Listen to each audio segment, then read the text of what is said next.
말씀 누가복음 2장 14절 잘 아는 말씀인데 같이 보면서 읽도록 하겠습니다. 시작. 지극히 높은 곳에서는 하나님께 영광이요 땅에서는 하나님이 기뻐하신 사람들 중에 평화로다 하니라. 아멘. 오늘 이 말씀을 중심으로 해서 메리 크리스마스, 생명, 평화, 소망 이 세 가지 주제를 생각하면서 말씀을 나누려고 합니다. 메리 크리스마스가 기쁘고 즐거운 크리스마스다. 그런 말이죠. 정말 여러분들이 성탄절을 당해서 기쁘고 즐거운 그런 시간과 날들이 되기를 바랍니다. 혹시 또 아까 외롭고 힘들고 어려운 분들이 계시면은 일부러라도 기쁜 일을 만드시고 일부러라도 즐거운 일을 만드셔서 뭐 영화를 보러 간다든지 뭐 음식을 먹는다든지 친구를 만난다든지 또 자기가 좋아하는 것들을 생각하면서 일부러라도 기쁨을 만들어서 기쁘고 즐겁게 연말을 보내시고 또 새해를 맞이할 수 있게 되기를 바랍니다. 제가 지난주에 어떤 글을 잠깐 봤는데 이런 내용이었어요. 우리가 이제 마지막이 되어 죽어서 하나님 앞에 갔을 때 하나님께서 무엇을 물으실까? 뭐 그런 글이었어요. 하나님께서는 너 평생 살면서 왜 사람들을 구하고 사람들을 돌보고 구세주의 역할을 하지 않았는가? 아마 그것은 묻지 않을 것이다. 또 치료약을 개발해서 이 사람도 고치고 저 사람도 고치고 이 사람도 돌봐주고 왜 치료약을 개발해서 사람들을 고치고 돌봐주었느냐? 그것도 질문하지 않을 것 같다. 또 왜 세상에 살면서 너가 열심히 노력하고 수고해서 성공하지 않았느냐? 왜 성공하지 못했느냐? 그런 질문도 하지 않을 것이다. 근데 자기가 생각하기를 하나님께서는 너는 왜 너처럼 살지 않았느냐? 너는 왜 자기 자신처럼 살지 않았느냐? 그것을 물으실 것이다. 뭐 그런 내용의 글이었어요.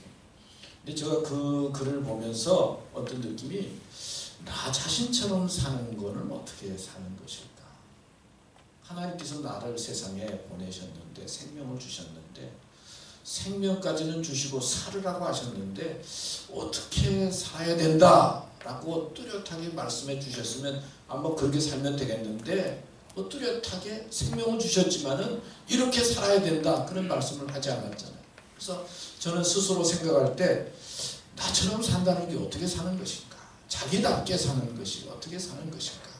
뭐 그런 생각을 하게 됐어요. 이놈이 너처럼 이놈이처럼 사는 게 어떻게 사는 것 같아?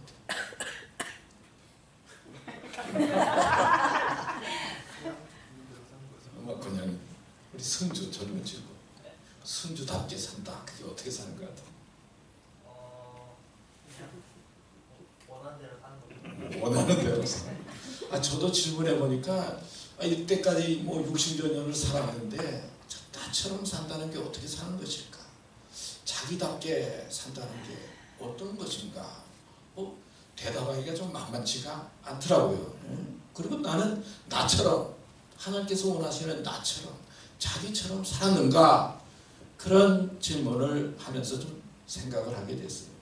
여러분 아시는 것처럼 신문에 보니까 뭐 K-팝의 27살 된 뭐 종현군이라고 하는 친구가 어떻게 했죠? 자살을 했어요. 27살이더라고요. 그리고 뭐 작곡도 하고 노래도 잘 부르고 인물도 보니까 그만하면 괜찮더라고요. 인물도 좋고 또 K-팝 그 친구가 돌아갔다 그러니까 뭐 외국에 있는 여자들도 뭐 자살하려고 그러고 뭐 어떤 눈물을 흘리고 뭐 그런다는 소식도 있고 나는 자살했다고 그래서 처음에는 뭐 그냥 뭐 가수가 그냥 돌아갔겠구나 그랬는데 뭐 어떤 소식을 들으니까 대단한 이 친구가 스스로 목숨을 끊었어요. 모든 젊은이들이 참 그렇게 되고 싶어하고 그리고 사람들로부터 인기와 영광을 받고 나름대로 성공하고 그런 친구가 왜 스스로 목숨을 끊었을까? 그래 보니까 자기 마음을 잃어버리고 또 마음을 다스리지 못하고 자기는 우울증을 감당할 수 없고 쉬고 싶다. 그래서 스스로 목숨을 끊었다는 유서도 우리가 보게 되잖아요. 그 친구가 원하는 삶이 어떤 삶이었을까? 겉으로 보기에는 모든 사람이 원하는 삶을 산 것 같지만, 바라는 삶을 산 것 같지만, 자기 나름대로의 삶에 있어서 자기처럼 산다는 것을 그 친구는 모르지 않았는가, 뭐 그런 생각을 하면서 참 안타깝다. 나이가 참 안타깝다. 27살이고 그 성공하기 위해서는 얼마나 수고하고 얼마나 노력했어요. 10여 년 동안, 그러니까 17살 때부터 막 작곡도 하고 노래도 하고 수고 많이 해야 그만큼 높은 정상에 오르지 않습니까? 그렇게 세상에서 열심히 살았는데 왜 스스로 목숨을 끊었는가? 그런 질문을 하면서 안타까운 마음을 갖게 됐어요. 근데 사람은 자기 나름대로 다 스타일이 다른 것 같아요. 우리 집만 하더라도요, 저는 우리 아들은 클래식 음악을 좋아해요. 그래서 언제나 잔잔하고 그냥 뭐 조용하고 뭐 그런 스타일.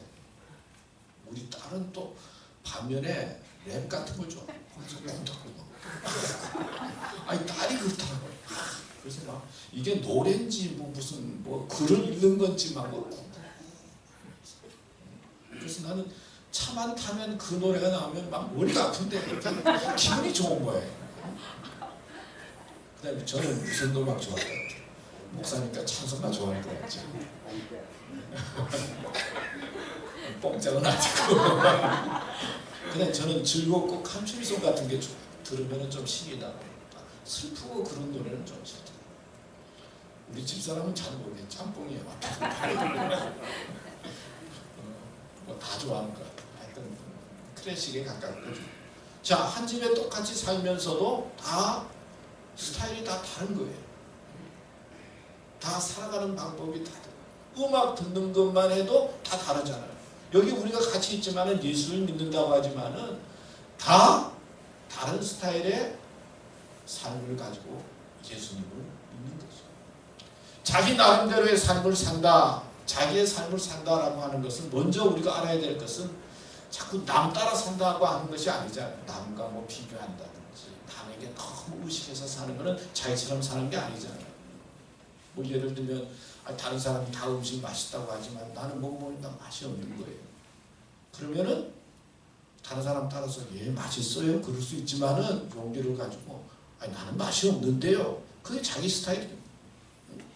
또 뭐 영화를 보면 어떤 사람은 막 액션 영화를 좋아하고 막 영화 멋있다 그러는데 가서 보니까 자기는 재미없거든요. 다른 사람이 막 다 좋다 그러지만은 나는 그 영화 참 별로 마음에 안 들어요. 나름대로 노할 수 있고 다른 사람에 대해서 너무 의식하지 않고, 요즘은 참 뭐 광고 시대니까 다른 사람을 많이 의식하잖아요. 또 믿음도 다른 사람을 어떻게 믿는가 막 그런 자꾸 다른 사람과 비교하게 되는데 자기 나름대로 느껴지는 것들을 이야기할 수 있고 노도할 수 있고 그런 용기가 필요하다 하는 그런 생각을 했어요. 저는 목회자의 가정에서 이제 교회에서 주로 자라니까 남을 의식하는 게 참 많아요. 생각으로. 그렇지 않으려고 그래도 언제나 교인들이 우선이고 뭐 집안에 무슨 일이 있어도 교회에 무슨 일이 있으면 그걸 해야 되는 거예요. 또 내가 싫어도 하나님께서 하라고 그러니까 해야 돼요. 그래서 자신도 모르게 자꾸 남을 의식하면서 살아왔다 그런 생각이 들 때가 있었어요. 그래서 어느 날 혼자서 생각하다가 내가 좀 자유스러운 삶을 살 수 없을까? 나다운 삶이 하나님께서 원하시는 삶이 무엇일까? 목사라고 하는 이 직이 다른 사람들을 의식하는 삶인데 다른 사람을 의식 안 할 수도 없고 다른 사람들을 생각해야 되지만 하나님께서 원하시는 나대로의 삶이 무엇일까? 다른 사람이 아니라 하나님께서 원하시는 나만의 삶이 어떤 삶일까? 그래서 다른 사람이 뭐라 그래도 내가 좀 좋아하는 일도 해보고 싶고 그리고 다른 사람을 의식하지 않아서 저희 모자를 잘 쓰고 다니거든요. 요즘 스타일이 제 스타일을 보면 목사님인지 뭐 이렇게 왔다 갔다 그냥 모자 쓰고 막 이런 바지도 입어 보기도 하고 이런 마음을 가지면서 나름대로 내 삶이 어떤가 그런 질문을 한 적이 많이 있었어요. 그런데 예수님의 삶을 살펴보면 예수님 자신의 삶을 살기보다는 누구의 삶을 살았어요? 하나님의 뜻을 생각하면서 사는 삶이었죠. 내 뜻대로 마옵시고 아버지의 뜻대로 하옵소서. 결국은 하나님께 순종하고 어떻게 하면 하나님께 영광을 돌릴까? 그리고 어떻게 하면 하나님을 기쁘시게 할까 하는 그런 마음을 가지고 사람들을 의식하기보다는 하나님을 의식하면서 바로 서서 하나님의 일들을 감당하려고 했다는 것을 알 수가 있어요. 성경에서 그렇게 가르쳐주고 있어요. 어쩌면 우리는 사람에 대해서 너무 의식하기보다는 정말 하나님께서 나에게 주신 어떤 삶의 스타일과 삶의 모습을 생각하면서 그래도 하나님께서 원하시는 기뻐하는 그런 삶을 살도록 힘쓰는 것이 어떤 의미에서 믿음의 축복이요, 은혜요, 하나님께서 원하시는 삶의 모습이다 생각해 볼 수 있습니다. 오늘은 예수님께서 오신 이 성탄의 날입니다. 내일이 성탄절이고 오늘 성탄 예배를 드리는데요. 예수님은 어떻게 사셨는가? 예수님의 삶의 중심이 무엇인가? 그런 질문을 해볼 수가 있죠. 그래서 저는 여러 가지 많은 말씀을 할 수 있지만은 세 가지로 생각했어요. 첫째는 예수님의 탄생을 생각할 때 생명이 생각났어요. 우리가 잘 아는 말씀 마태복음 1장 21절에 보면 아들을 낳으니 이름을 예수라 하라. 이는 자기 백성을 그들의 죄에서 구원할 자이심이라 하니라. 죄에서 구원한다. 죄의 싹은 뭐죠? 죄의 싹은 사망, 무자. 죄 때문에 우리가 죽는 거거든요. 하나님께서는 예수님을 이 세상에 보내셨는데 죄 문제를 해결해 주시고 십자가를 통해서 해결해 주시고 우리를 구원해 주시는데 생명을 주시기 위해서 살아갈 때 생명력 있고 막 죽고 싶다 막 뭐 그런 게 아니라 생명력을 주시기 위해서 또 죽은 다음에도 영생이 있다는 그런 생명을 가지고 살도록 예수님을 보내셨다는 거죠. 그리고 예수님께서 죽으셨다가 부활하셨다라고 하는 이 말씀도 죽음을 이기고 우리가 영원히 산다라고 하는 생명에 대한 메시지를 하나님께서 우리에게 주셨다. 생명이 중요하다.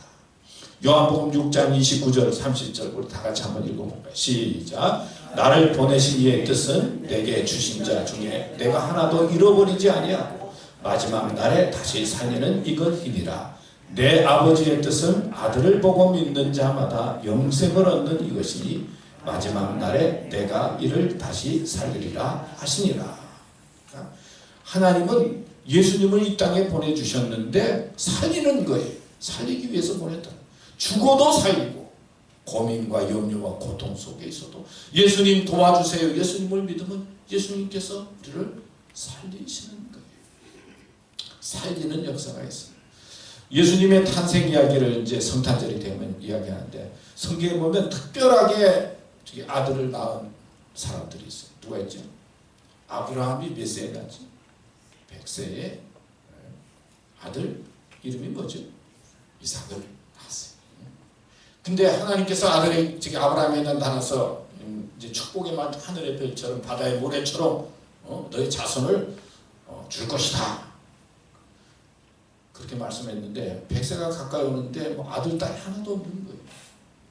근데 그런 말씀을 이제 100세가 가까이 와서 하나님께서 말씀을 하니까 아브라함이 믿었어요? 안 믿었어요? 안 믿었어요. 아니 내가 지금 나이가 몇 살이고 뭐 다 끊어졌는데 무슨 아들이에요. 여러분 교회 다니고 신앙생활 한다고 하나님 말씀이 다 믿어지는 게 아니에요. 믿음이 좋아도 어떤 때는 안 믿어지는 게 있는 거예요. 또 그렇다고 너무 고민하지 마세요. 우리 생각으로 안 믿어질 때가 있다고. 아니 어떻게 내가 아들을 낳아요. 근데 아까 내가 천사가 지나가다가 아브라함 가족을 대접하지 않습니까? 대접하면서 이야기하기를 이제 곧 아들을 낳을 거라. 그러니까 사라가 그 소리를 듣고 어떻게 했어요? 그래서 웃었잖아요. 네? 그러니까 천사가 가서 아들을 낳을 거라 그러니까 왜 웃었느냐 그러니까 뭐라고 그래요? 안 웃었다고 그랬어요. 이 순간적으로 당황하면요 거짓말도 하게 되는 거예요. 이 딱 작정해서 거짓말하는 사람들도 있지만은요 교회 다니고 신앙생활 믿음이 좋아도 갑자기 막 웃었지 그러고 찌르면요 그때는 자신도 모르게 거짓말이 나올 때가 있어요. 그러니까 거짓말한다고 너무 몰아세우지 말아요. 상황적으로 그럴 때가 있다고 사람이.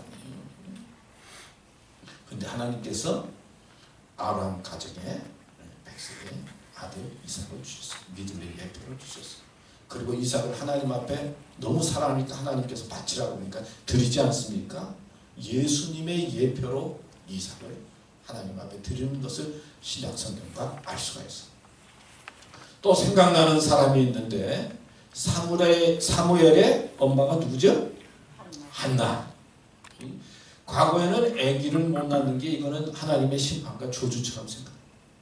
근데 그 당시에는 뭐 일부 다처니까 둘째 부인을 얻어서 뭐 그런데 아기를 못 낳으니까 둘째 부인이 막 저기 관세하고 그러잖아요. 그래서 하나님 앞에 간절히 기도합니다. 하나님 도와주세요. 도와주세요. 그래서 느즈막하게 누구를 낳았죠? 기도 중에 사무엘을 낳았어요. 여러분 기도에도 하나님의 때가 돼야 응답이 있는 거예요. 기도해서 금방 내일 그냥 아기 낳는 게 아니세요. 최소 10달은 기다려야지. 하나님의 때에 하나님께서 역사해 주시는 거예요. 그래서 사무엘을 낳아서 하나님 앞에 드리지 않습니까? 그 다음에 또 아들도 낳고 딸도 낳아요. 그리고 이제 예수님 이야기가 나오지 않습니까? 예수님은 아까 이거 동영상에 본 것처럼 성령으로 처녀의 목 마리아를 통해서 그리고 예언된 말씀의 응답으로 예수님이 이 세상에 오셨어요. 자, 성경에 보면 이렇게 특별하고 스페셜한 그런 내용의 아기 탄생의 이야기들이 온 사람들의 이야기들이 많이 있어요. 누구예요? 또 갑자기 생각나는데 삼손도 그렇잖아요. 태어날 때부터 하나님께서 구별해서 뭐 머리에 삭도도 대지 말고 술도 마시지 말고 시체에 가까이 가지도 말고 거룩하게 자라야 된다. 그래서 어렸을 때 거룩하게 자랐는데 어떻게 됩니까? 크고 난다면은 어떻게 돼요? 삼손 웬 여자한테 제일 빠지지 말아야 웬 이방 여자한테 빠져가지고 거룩과 제일 반대된 대로 그냥 행동해서 눈도 멀게 되고 블레셋에 잡혀서 죽게 되잖아요. 그런 거 같아요. 자녀는요 하나님도 어떻게 감당을 못하셨을까? 삼손을 볼 때 그런 생각이 들어요. 어렸을 때는 그렇게 뭐 구별을 해서 잘 키웠는데 커 놓으니까 이게 삼손이 이게 뭐 말대로 안 되잖아요. 지 마음대로 그러잖아요. 자, 이런 하나님께서 자녀를 보낼 때 이렇게 특별하게 보낸 자녀들이 있어요. 또 그 자녀들을 통해서 하나님께서 영광 받으시고 하나님의 뜻을 이루세요. 근데 제가 그 자녀 탄생의 모습들을 보면서 가만 생각해 보니까 세상에 이 생명이 태어나는 것은 특별하지 않은 게 없구나 그런 생각을 했어요. 누구든지 생명이 이 세상에 나오는 데는 그냥 나온 것 같지만 그냥이 아닌 것 같아요. 아기를 가지지만은 그 다음부터는 내 마음대로 내 뜻대로 뭐 컨트롤이 됩니까? 이렇게 생겨야 된다. 내 머리 DNA를 뭐 이렇게 뭐. 근데 신기하게도 또 아기를 낳으면요 꼭 닮았어요. 자라는 거 보면 아빠도 닮고 엄마도 닮고. 그런데 뭐 50억이 넘는 사람들이 하나도 같은 사람이 없어요. 다 조금씩 다. 어떻게 그렇게 다 다를 수가 있어요? 그렇게 어떻게 또 닮을 수가 있어요? 저는 벌써 아버지하고 벌써 머리부터 닮는 것 같은데. 그게 생명이라고 하는 이 자체가 참 신비한 것 같아요. 이 마태복음의 결론이 뭐냐면은 한번 따라합시다. 가서 제자 삼으라. 제자 삼으라는 게 생명을 구하라는 거예요. 결론이.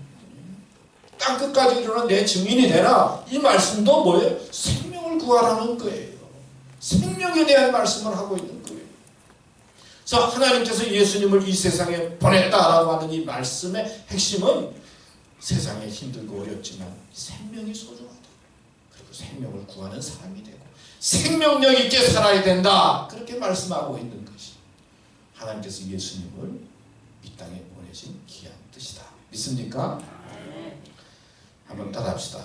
나는 이만하면 괜찮다. 그게 건강에 좋다고 그러셨죠?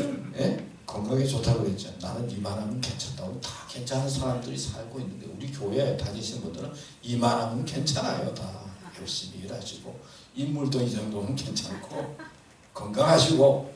예?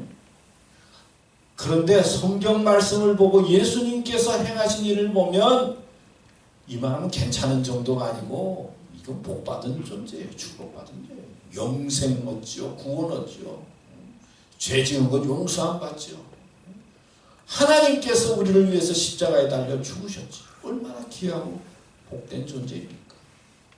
여러분들의 삶과 생명을 소중히 여기면서 살아가야 된다. 하는 메시지를 기억하시기 바랍니다. 두 번째는 평화를 생각했어요. 오늘 말씀 잘하는 말씀인데 하나님이 기뻐하신 사람들 중에 평화로다 하니라. 여러분 기쁨이 있으면 좀 평화스러워요. 평화 속에는 좀 기쁨이 있어요. 기쁘고 즐거우면 좀 평화한데 괴롭고 힘들면은 평화하고 자꾸 멀어져요. 기뻐하시는 사람들 중에 평화. 예수님께서 오신 것은 우리에게 또 기쁨과 평화를 주시기 오셨어요. 얼마나 좋습니까? 예수님이 심판자가 돼가지고 따지러 오셨다 그러면 얼마나 힘들겠어요. 따지면 얼마나 힘들어요. 그런데 죄짓고 잘못되는 삶을 살고 있는 우리를 향해서 평화를 주시기 위해서 오셨다. 또 예수님께서 말씀하셨죠. 요한복음 14장 27절 같이 읽어볼까요? 시작. 평안을 너에게 끼치노니 곧 나의 평안을 너에게 주노라. 내가 너에게 주는 것은 세상이 주는 것 같지 아니하니라. 너희는 마음에 근심도 말고 두려워하지도 말라. 아멘. 여러분 마음에 너무 근심하지도 말고 두려워하지 마세요. 믿습니까? 뭐 세상에 두려울 것도 없고 너무 근심할 것도 없어. 근데 근심하기 시작하면 근심할 게 너무나 많고 두렵기 시작하면 너무나 두려운 게 많은 게 세상이에요. 근데 맡기면은 하나님께서 주시는 평강이 있어요. 은혜가 있어요. 축복이 있어요. 어느 동네에 잔치가 벌어졌는데 그러니까 동네 사람들이 모여서 막 음식도 준비하고 있는데 유난히 그냥 열심히 잘 돕고 그리고 열심히 일하는 어떤 여인이 있었어요. 그래서 주인이 보니까 그 여인이 참 열심히 일하고 눈에 띄게 잘 봉사하거든요. 사람들 보고 참 저 아주머니 저분은 참 열심히 일도 하시고 봉사도 잘하고 일도 잘하고 이렇게 같이 일해보면 좀 일 잘하시는 분들이 있잖아요. 그러니까 옆에 있는 그 한 아주머니가 저분 참 다른 집에서도 봉사하고 이러는데 참 앞장서서 잘 일한다. 근데 꼭 칭찬하면 또 좀 기분이 나쁜 사람이 있어요. 옆에서. 그렇죠? 한 여자가 듣더니 저 여자는 과거가 있는 여자라고 그렇게 이야기했어요. 그러니까 갑자기 그렇게 칭찬하던 분위기가 뭐 과거가 있다 그러니까 눈이 막 이렇게 해주고 무슨 과거가 있나 보다. 또 그렇게 되죠. 이 말이 참 중요한 것 같아서. 또 그렇게 칭찬하는데 그렇게 또 그런 사람이 있으면 가서 또 찔러보는 사람이 또 있었죠. 그 여자한테 가가지고 당신 이야기하는데 무슨 과거가 있다면서요? 물었어. 어떤 과거가 있어요? 그러니까 그 여자가 이야기를 듣더니 제가 과거에는요 예수 안 믿고 죄 가운데 살던 여자였지만은 지금은 예수 믿고 그냥 믿음으로 열심히 살려고 하는 사람이 되었습니다. 아니 그게 무슨 과거냐고. 그러니까 그 여인이 하는 말이 그것처럼 큰 과거가 어디 있느냐고. 과거에 내가 죄 가운데 있고 죽음 가운데 있었는데 예수 믿고 이렇게 평화의 사람이 되었습니다. 이것처럼 큰 과거의 사건이 어디 있느냐 그렇게 이야기를 했다고. 세상에 많은 사건이 있지만은 우리가 예수님을 믿고 아까 말씀드린 생명을 얻고 또 예수님 통해서 평화의 마음을 갖게 된 것 이것처럼 큰 사건, 큰 축복의 사건이 어디 있어요? 저는 그 성경에 이제 아기 탄생할 때 나오는 사람 중에 요셉이라고 하는 남자에 좀 관심이 있어요. 요셉. 어느 날 이렇게 약혼을 해서 이제 결혼하려고 그러는데 마리아가 어떻게 됐어요? 임신을 한 거예요. 맞아요. 나 같으면 어떻게 했을까? 그런 생각이 들어요. 근데 성경에 보면 드러내지 아니하고 가만히 끊고자 하여 그런 말씀이 나와요. 드러내지 아니하고 가만히 끊고자. 그러니까 요셉은 막 무슨 집에 이제 큰 문제가 생겼는데 막 드러내고 막 그러는 게 아니라 조용히 드러내지 가만히 문제를 해결하는 사람. 그리고 또 주의 천사를 통해서 이제 아기 낳았다고 하는 소식을 들었을 때 기다리잖아요. 인내, 기다릴 줄 아는 사람. 아마 우리 보통 사람 같으면 막 드러내고 막 문제가 크고 그럴 텐데 정말 가정적으로 생각하면 보통 문제가 아닌데 청혼한 여자에게는 근데 그걸 드러내지 아니하고 가만히 끊고 그리고 주님의 말씀에 순종하고 그래서 가정을 이루어서 결혼해서 아기 예수를 탄생케 하잖아요. 요셉은 가정의 평화를 만드는 사람이었어요. 교회도 그래요. 막 조그만 문제, 막 큰 문제 막 드러내고 막 집에서도 뭐 이거를 잘못했니 막 드러내고 있는 사람이 있고 가만히 드러내지 아니하고 해결하는 사람. 어떤 게 평화스러운 것 같아요? 저도 말이에요. 저는 잘 드러내질 않아요. 그냥 가만히 있는 편이에요. 참다 안 되면 한번 드러나지만 원래 좀 조용한 편이에요. 가정의 평화가 중요하잖아요. 가정의 평화가 중요하잖아요. 근데 요셉은 가정의 평화를 이루어서 아기 예수님을 탄생하게 했어요. 세계의 가장 큰 문제가 무엇입니까? 평화가 위협된다는 거 아니겠어요? 북핵 문제라든지 그리고 총기 사고 이런 것들은 가정의 평화와 밀접한 관계, 갈등의 세계 속에 우리가 살고 있어요. 그런데 오늘 예수님께서는 이 세상에 오셔서 하나님과 우리 사이에 나누어진 그런 갈등과 죄로 말미암은 심판을 중간에 서셔서 큰 소리로 해결한 게 아니에요. 가만히 드러내지 아니하고 우리를 용서해 주시고 축복해 주시는 하나님의 은혜를 보게 되는 것이에요. 참 신기한 것은 요셉은요, 그 다음에 아기 탄생할 때만 나오고 그 다음에는 잘 안 나와요. 안 나와 성경에 잘 안 나와. 그러니까 드러내는 사람이 아니라 그 다음에 조용히 뒤에 서서 하나님의 역사를 이루도록 돕고 그리고 자기를 헌신하는 그런 사람이었다. 예수님께서 이 세상에 오신 것, 기뻐하시는 사람들 중에 평화로다라고 하는 말씀 속에는 우리 가정의 평화를 통해서 하나님의 평화를 드리고 그리고 평화스럽게 하나님의 일들을 감당해야 된다 하는 뜻이 있습니다. 여러분 가정이 어떻습니까? 평화로 오신 예수님 생각하면서 평화를 만들어가고 그리고 화해를 만들어가야 될 줄로 믿습니다. 마지막으로 세 번째, 희망을 생각했어요. 동방 박사들이 별을 보고 이제 예수님 앞에 오잖아요. 마태복음 2장 2절에도 보면 동방에서 그의 별을 보고 그에게 경배하러 간더라 그랬어요. 또 마태복음 2장 10절에도 보면 그들이 별을 보고 매우 크게 기뻐하고 기뻐하더라. 별을 보고. 우리 창세기 22장 17절 우리 다 같이 또 읽을까요? 시작.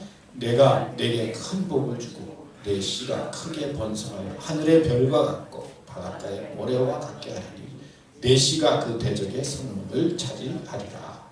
그 밑에 또 시작. 내 자손을 하늘의 별과 같이 번성하게 하며 이 모든 복을 내 자손에게 주리니 내 자손으로 말미암아 천하 만민이 복을 받으리라. 또 우리 다니엘서 12장 13절 시작. 지혜 있는 자는 궁척의 빛과 같이 빛날 것이요 많은 사람을 옳은 대로 돌아오게 한 자는 별과 같이 영원토록 빛나리라. 이 별에 대한 이야기가 성경에 많이 나와요. 근데 예수님 탄생하셨을 그 당시에 동방박사들이 별을 보고 인도함을 받아서 아기 예수께 와서 황금주황 몰약으로서 경배를 드리잖아요. 별은 그 인도한다 그런 뜻이 있어요. 옛날에도 지도가 없을 때는 별을 보고 뭐 항해를 하고 별을 보고 이제 가잖아요. 그러니까 우리의 길을 인도하는 그런 희망과 같은 존재. 그러니까 우리가 세상에 살다가 예수님을 만나면은 예수님께서는 우리의 삶을 인도해 주시는 거예요. 구원으로 인도해 주시는 거예요. 얼마나 좋습니까? 예수님은 별과 같은 존재, 우리를 인도하시는 분이에요. 수고하고 무거운 짐진 자들아 다 내게로 오라. 힘들고 어려울 때 예수님의 인도함을 받는 것이죠. 어느 목사님이 이제 뭐 이번 금년과 같은 것 같아요. 토요일 날, 24일 날 예배를 드리고, 그다음에 이제 25일 날 또 예배를 드리는 그런 이런 때가 있었던 것 같아요. 우리 미국은 다행히 오늘 예배드리고 25일 날은 예배를 안 드리더라고요. 근데 한국은 25일 날 여러분 교회 다닐 때 예배 드리잖아요. 그렇죠? 그렇죠? 25일 날도 예배 드리고, 그래서 24일 날 새벽기도 하고 주일 새벽기도 하고 낮 예배도 드리고 또 오후 예배 뭐 낮 예배도 몇 부 드리고 그다음에 또 저녁 예배 드리고 또 저녁 예배 끝나고 나면 또 뭐예요 여기 다니면서 또 같이 노래 부르고, 그리고 이제 25일 날 또 월요일 날 되면 또 낮에 이제 성탄 예배 드리잖아요. 이제 그렇게 된 거예요. 그러니까 예배가 얼마나 많습니다. 다행인 것은 우리 미국은 또 25일 날 예배를 안 드렸어요. 다행이고 이렇게 예배를 많이 안 드려서 다행인 건지 모르겠지만, 예배를 드리면 목사님이 들어오니까 사모님이 하는 말이, 이제 오후에 25일 날 예배를 들어오면 사모님은 피곤하다, 이제 좀 실망하다 그러면서 이제 앉으면서 그런 이야기를 했어요. 그러니까 목사님 하는 말이, 아니 당신이 뭐가 피곤합니까? 내가 지금 설교를 지금 몇 번을 했느냐, 피곤하면 내가 피곤하지 왜 당신이 피곤하냐고. 그랬더니 하는 말이, 목사님 듣는 사람도 피곤합니다. 들어주는 것도 피곤합니다.